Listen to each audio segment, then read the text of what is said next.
Assalamualaikum warahmatullahi wabarakatuh. Alhamdulillahillazi hadana lihaza wa ma kunna linahtadiya laula an hadanallah. Asyhadu alla ilaha illallah wa asyhadu anna Muhammadar Rasulullah la nabiyya ba'da amma ba'du. Yang saya hormati, dosen pengampu pendidikan Pancasila, Ibu Susi Fitria Dewi SS MSI PhD. Baiklah, hari ini saya akan melakukan menjawab soal ujian tengah semester pendidikan Pancasila. Saya Maulani Rizky Ardi dengan NIM 210112778 dari Prodi Psikologi, sesi 0748 Pendidikan Pancasila. Baiklah, izinkan saya untuk menjawab pertanyaan dari ujian tengah semester pendidikan Pancasila. Pertanyaan yang pertama yaitu, jelaskan dinamika dan tantangan pendidikan Pancasila. Jawaban dari saya adalah, dinamika pendidikan Pancasila ini adalah proses pendidikan Pancasila yang mengalami pasang surut. Pada masa awal kemerdekaan, pembudayaan nilai-nilai Pancasila dilakukan dalam bentuk pidato-pidato para tokoh bangsa dalam rapat-rapat akbar yang disiarkan melalui radio dan surat kabar. Setelah Dekret Presiden 5 Juli 1959, terjadi perubahan yang signifikan dalam metode pembudayaan atau pendidikan Pancasila ini, yaitu membentuk manusia Indonesia baru yang patriotik melalui pendidikan. Tidak lama sejak lahirnya ketetapan MPR RI tentang pedoman penghayatan dan pengamalan Pancasila P4 tersebut kemudian menjadi salah satu sumber pokok materi pendidikan Pancasila. Seiring dengan terjadinya peristiwa reformasi pada tahun 1998, lahirlah ketetapan MPR RI tentang pencabutan ketetapan MPR tentang pedoman penghayatan dan pengamalan Pancasila. Maka, sejak saat itu, penataran P4 tidak lagi dilaksanakan. Lalu ditetapkannya Undang-Undang Republik Indonesia Nomor 20 Tahun 2003 kembali mengurangi langkah pembudayaan Pancasila melalui pendidikan. Dalam undang-undang tersebut, pendidikan Pancasila tidak disebut mata kuliah wajib di perguruan tinggi, sehingga beberapa universitas menggabungkannya dalam materi pendidikan kewarganegaraan. Namun, masih terdapat beberapa perguruan tinggi negeri yang tetap mempertahankan mata kuliah pendidikan Pancasila. Dalam rangka mengintensifkan kembali pembudayaan nilai-nilai Pancasila kepada generasi penerus bangsa melalui pendidikan tinggi, penguatan keberadaan mata kuliah Pancasila di perguruan tinggi ditegaskan dalam Undang-Undang Republik Indonesia Nomor 12 Tahun 2012 tentang Pendidikan Tinggi yang menetapkan ketentuan bahwa mata kuliah pendidikan Pancasila wajib dimuat dalam kurikulum perguruan tinggi. Selanjutnya adalah tantangan pendidikan Pancasila. Agar Pancasila menjadi dorongan pokok dan bintang penunjuk jalan bagi generasi penerus pemegang estafet kepemimpinan nasional, maka nilai-nilai Pancasila harus dididikkan kepada para mahasiswa melalui mata kuliah pendidikan Pancasila. Tantangannya ialah menentukan bentuk dan format agar mata kuliah pendidikan Pancasila dapat diselenggarakan di berbagai program studi dengan menarik dan efektif.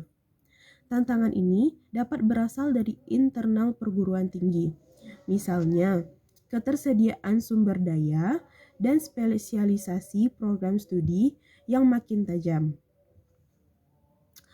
yang menyebabkan kekurangan ketertarikan sebagian mahasiswa terhadap pendidikan Pancasila. Adapun tantangan yang bersifat eksternal antara lain krisis keteladanan dari para elit politik dan maraknya gaya hidup hedonistik di dalam masyarakat. Baiklah, selanjutnya saya akan lanjut pada pertanyaan nomor 2, yaitu apakah urgensi pendidikan Pancasila? Jawaban dari saya adalah Yang dimaksud urgensi pendidikan Pancasila ini adalah pentingnya pendidikan Pancasila atau alasan diperlukannya pendidikan Pancasila adalah untuk membangun generasi bangsa yang cerdas dan berkarakter sesuai dengan nilai-nilai Pancasila. Dan urgensi pendidikan Pancasila di perguruan tinggi yaitu agar mahasiswa tidak tercabut dari akar budayanya sendiri dan agar mahasiswa memiliki pedoman atau kaidah penuntun dalam berpikir dan bertindak dalam kehidupan sehari-hari dengan berlandaskan nilai-nilai Pancasila. Saya lanjut ke pertanyaan nomor 3. Jelaskan sumber historis, sosiologis, politis tentang Pancasila dalam kajian sejarah bangsa Indonesia. Jawaban dari saya adalah, yang pertama kita mulai dari sumber historis Pancasila. Nilai-nilai Pancasila sudah ada dalam adat istiadat, kebudayaan, dan agama yang berkembang dalam kehidupan bangsa Indonesia sejak zaman kerajaan dahulu. Lalu yang kedua, sumber sosiologis Pancasila. Nilai yang dapat ditemukan dalam masyarakat Indonesia sejak zaman dahulu hingga sekarang adalah nilai gotong royong. Dan yang ketiga, sumber politis Pancasila. Sebagian diketahui bahwa nilai-nilai dasar yang terkandung dalam Pancasila bersumber dan digali dari local wisdom, budaya, dan pengalaman bangsa Indonesia, termasuk pengalaman dalam berhubungan dengan bangsa-bangsa lain. Baiklah, saya lanjut kepada pertanyaan nomor 4. Jelaskan esensi dan urgensi Pancasila sebagai dasar negara. Jawaban dari saya adalah, esensi Pancasila sebagai dasar negara merupakan segala sesuatu yang merupakan hakikat, dasar, intisari, hal yang pokok, penting, ekstrak dan konsentrat dari segala sesuatu disebut esensi, tergantung dalam konteks dan penggunaannya. Sebagaimana dipahami bahwa Pancasila secara legal formal telah diterima dan ditetapkan sebagai dasar dan ideologi negara Indonesia sejak 18 Agustus 1945. Penerimaan Pancasila sebagai dasar negara membawa konsekuensi diterima dan berlakunya kaidah-kaidah penuntun dalam membuat kebijakan negara, terutama dalam politik hukum nasional. Selanjutnya, urgensi Pancasila sebagai dasar negara, yaitu yang pertama, agar para pejabat politik atau publik dalam penyelenggaraan negara tidak kehilangan arah. Yang kedua, agar partisipasi aktif seluruh warga negara dalam proses pembangunan dalam berbagai bidang kehidupan bangsa dijiwai oleh nilai-nilai Pancasila. Maka dengan demikian, pada gilirannya nanti cita-cita dan tujuan negara dapat diwujudkan sehingga secara bertahap dapat diwujudkan masyarakat yang makmur dalam keadilan dan masyarakat yang adil dalam kemakmuran. Selanjutnya saya lanjutkan ke pertanyaan nomor 5. Bagaimana cara mempertahankan ideologi Pancasila dalam menghadapi perubahan masyarakat? Jawaban dari saya adalah, upaya menjaga dan menguatkan Pancasila di masyarakat saat ini dapat dilakukan dengan 3 hal. Yang pertama, nilai-nilai Pancasila perlu dikuatkan dengan pendekatan budaya. Pemerintah melalui Kemendikbud harus menyusun strategi yang tepat, efektif, dan partisipatif tanpa paksaan. Hal ini bisa dilakukan dengan membangun fasilitas atau pos-pos budaya di semua wilayah dalam rangka melestarikan sekaligus mengembangkan budaya lokal yang ada di masyarakat. Yang kedua, penguatan nilai-nilai Pancasila di sektor pendidikan. Generasi muda adalah masa depan bagi ideologi Pancasila. Saat ini, paparan ideologi radikal mulai mengancam generasi-generasi muda kita. Pemerintah perlu memikirkan strategi yang efektif agar nilai-nilai Pancasila terinternalisasikan dengan baik dalam kurikulum pendidikan nasional. Jika perlu, pemerintah bisa mengintervensi kurikulum yang digunakan di sekolah-sekolah dan lembaga pendidikan tinggi. Tidak sedikit sekolah-sekolah yang mengabaikan kurikulum berbasis nasional, khususnya yang terkait dengan pengetahuan bangsa dan kebudayaan. Yang ketiga adalah penegakan hukum. Nilai-nilai Pancasila yang ada dalam konstitusi telah tercermin dalam sejumlah peraturan dan instrumen internasional yang telah diratifikasi untuk melindungi hak-hak warga negara. Pemerintah tak boleh segan-segan untuk menegakkan aturan hukum demi menjaga persatuan dan keutuhan bangsa. Baiklah, selanjutnya saya lanjut pada pertanyaan nomor 6. Bagaimanakah cara mahasiswa dalam menerapkan nilai-nilai Pancasila dalam kehidupan sehari-hari? Jawaban saya, sebagai mahasiswa kita dapat menerapkan 5 sila Pancasila menjadi nilai-nilai dalam kehidupan sehari-hari. Sila pertama memiliki arti bahwa semua orang berhak memeluk agama dan kepercayaan. Maka kita dapat saling menghormati, saling toleransi, dan memiliki rasa atau kepedulian antar umat beragama sehingga terciptanya rasa saling tolong-menolong dalam satu sama lain. Yang kedua, sila kedua memiliki arti bahwa sesama manusia harus saling mencintai, tidak semena-mena terhadap orang lain, menjunjung tinggi nilai-nilai kemanusiaan, berani membela kebenaran dan keadilan, serta meningkatkan kepedulian terhadap sesama. Di dunia pendidikan, kita dapat mengaplikasikan dengan ikut serta dalam membantu korban bencana alam, menggalang dana, maupun bersikap ramah terhadap lingkungan di dalam maupun di luar kampus. Selanjutnya, sila ketiga memiliki arti bahwa kita harus tetap menjunjung tinggi semboyan bangsa Indonesia, yaitu Bhinneka Tunggal Ika, yang berarti berbeda-beda tetapi tetap satu tujuan.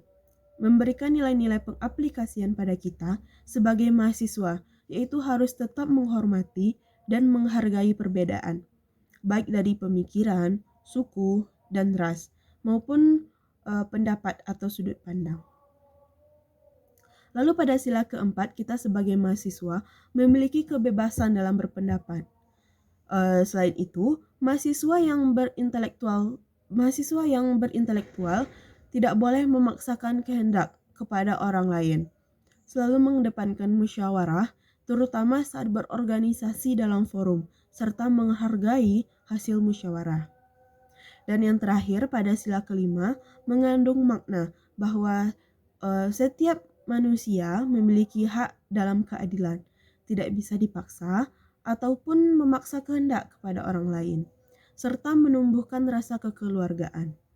Kita sebagai mahasiswa umumnya berperan pada nilai-nilai sila kelima ini, yaitu harus tetap menjunjung tinggi nilai kekeluargaan, menghargai pendapat orang lain, dan bersikap adil dalam pengambilan keputusan. Yang terakhir yaitu pertanyaan nomor 7, bagaimana relevansi Pancasila terhadap kemajuan zaman? Jawaban dari saya adalah, pada hakikatnya Pancasila masih relevan di era saat ini, karena Pancasila sejatinya merupakan ideologi terbuka yang senantiasa mengikuti perkembangan zaman. Dalam artian, Pancasila mampu bertahan pada dinamika masyarakat tanpa meninggalkan nilai dan norma fundamentalnya. Sebagai ideologi terbuka, Pancasila memiliki 3 dimensi, yaitu dimensi idealitas, normatif, dan realistis. Ketiga dimensi tersebut menempatkan Pancasila sebagai penuntun kehidupan berbangsa dan bernegara, dengan syarat akan moral dan etika yang dilakukan secara rasional demi mewujudkan cita-cita bangsa dan mencegah ancaman-ancaman yang ada di tengah arus globalisasi. Maka oleh karena itu, masalah yang ada bukan pada Pancasilanya, tetapi pada pelaksanaan yang dijalankan oleh negara dan masyarakat yang terkadang masih belum mengerti nilai dan makna sila-sila Pancasila itu sendiri. Bahkan, Pancasila masih dianggap sebelah mata oleh individu atau kelompok karena dinilai sebagai ideologi yang belum jadi atau konsepsi politik semata. Baiklah, demikian jawaban pertanyaan dari ujian tengah semester pendidikan Pancasila dari saya. Mohon maaf jika ada kesalahan dalam perkataan maupun perbuatan saya. Saya Maulani Rizky Ardi dengan NIM 210112778 Pendidikan Pancasila sesi 0748 mengucapkan mohon maaf sebesar-besarnya. Wabillahi taufiq wal hidayah. Wassalamualaikum warahmatullahi wabarakatuh.